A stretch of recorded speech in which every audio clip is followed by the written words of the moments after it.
Welcome to the tour of our 2020. Yes, it's a 2020 Flagstaff 12RK. It's called an Epro. So we're going to show you around today. So this video is going to be for the setup and breakdown. It will be on our YouTube channel for people who rent through Outdoorsy and RV Share. We love this little camper.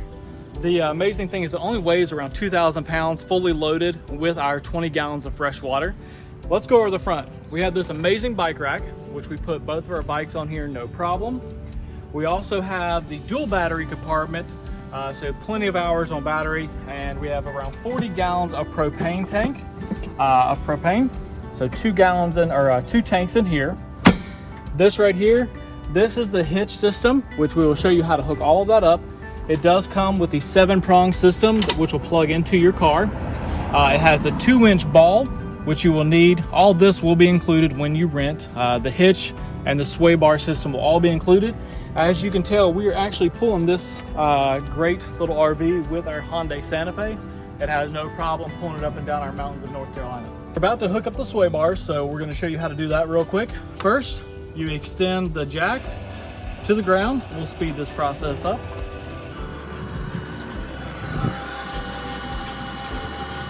First, what we need to do if you're going to hook this up is raise this up and let the pressure off of the vehicle's tow hitch. So we're going to raise this up, which will make this a lot easier to be able to put on. This is the tool that will be sent with you. You put the sway bar in here, and I'll show you how to attach this piece into the mechanism on the sway bar. There are 2 little holes right here. You want to put this in the first one, slide it in like that. Then you'll take your sway bar, lift up and rotate in, pull this back out. You will then grab this push pin, go all the way through, which locks your sway bar into place. So when you get there, the first thing you're going to want to do is hook up your 30 amp hookup at the campsite. Tire stoppers, I guess. You want to put those underneath. I put one in the front of this tire and one at the back of the other tire so that it balances out.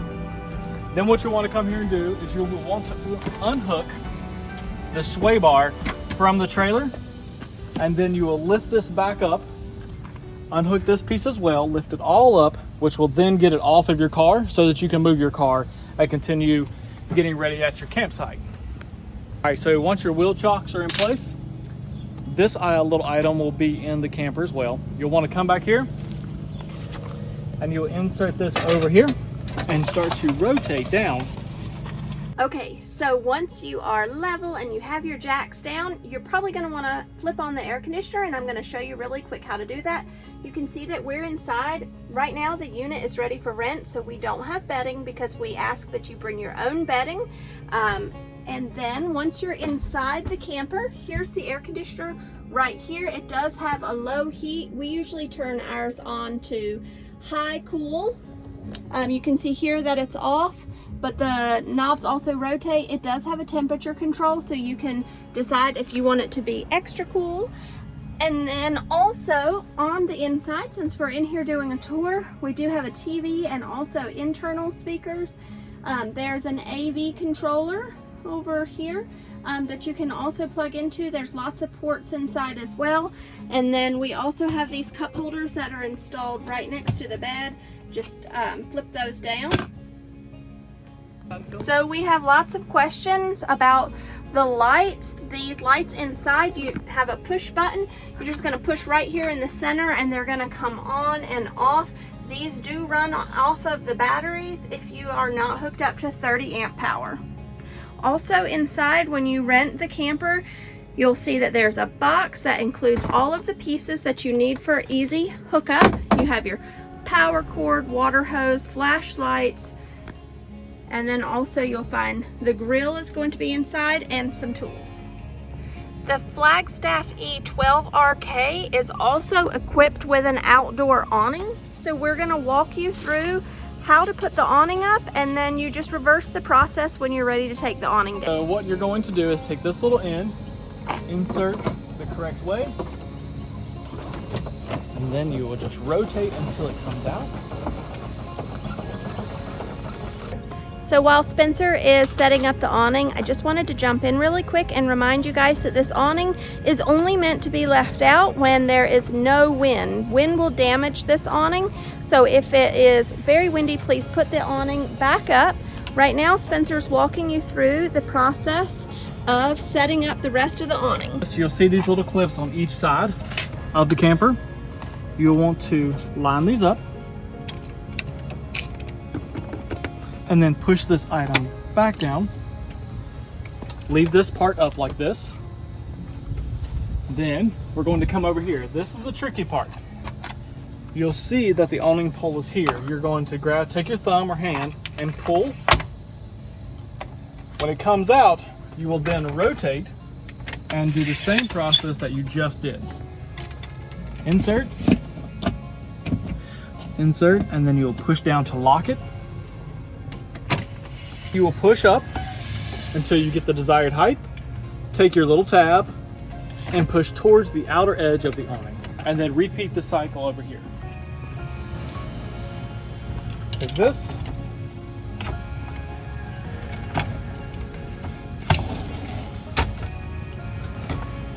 and then push out. Just like that. Now your awning is set.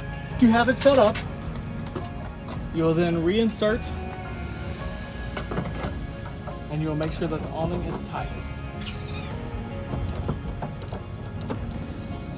All right, I'm gonna show you the kitchen area. This is located on the back. It has these little T-locks right here. You're just gonna twist these to open. There's also one key. That's gonna be the small round key on your keychain.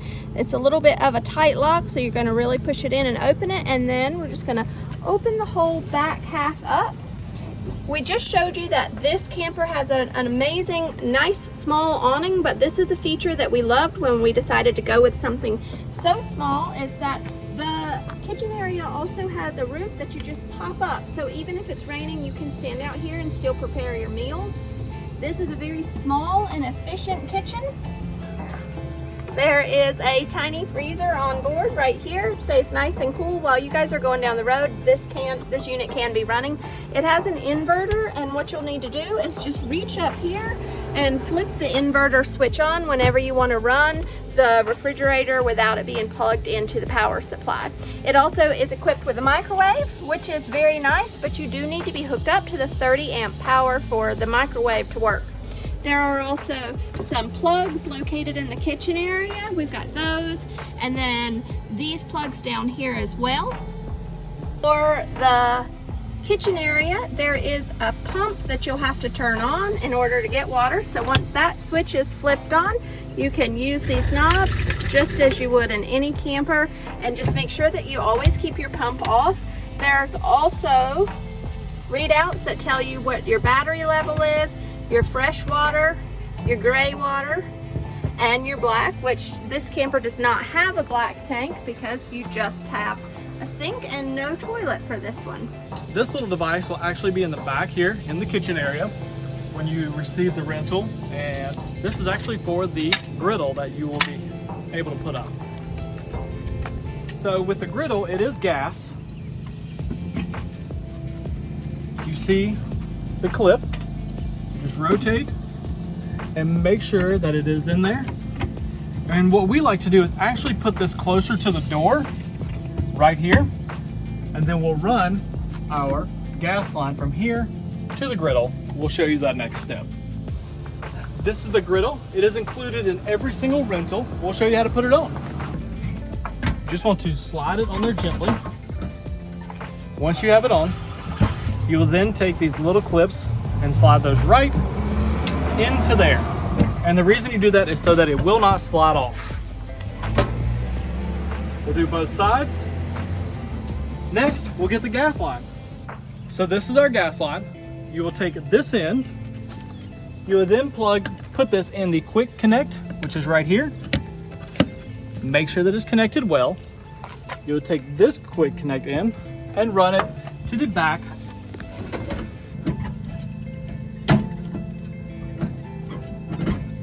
So when you have your campsite set up, you'll want to make sure your propane tanks are turned on.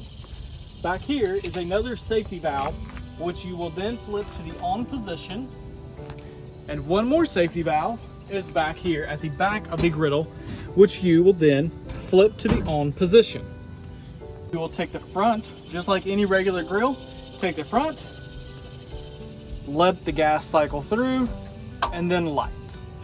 All right, our Epro also comes with a little side table that is great for prep work.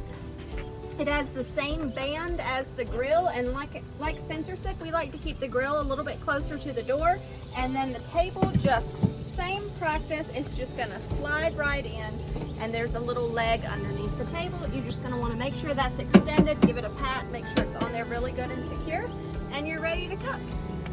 So one of the important things to know is when you're cooking on the grill, especially if you're cooking bacon or anything else, burgers that's really going to splatter, keep your interior door shut so none of the fumes go in and none of the grease.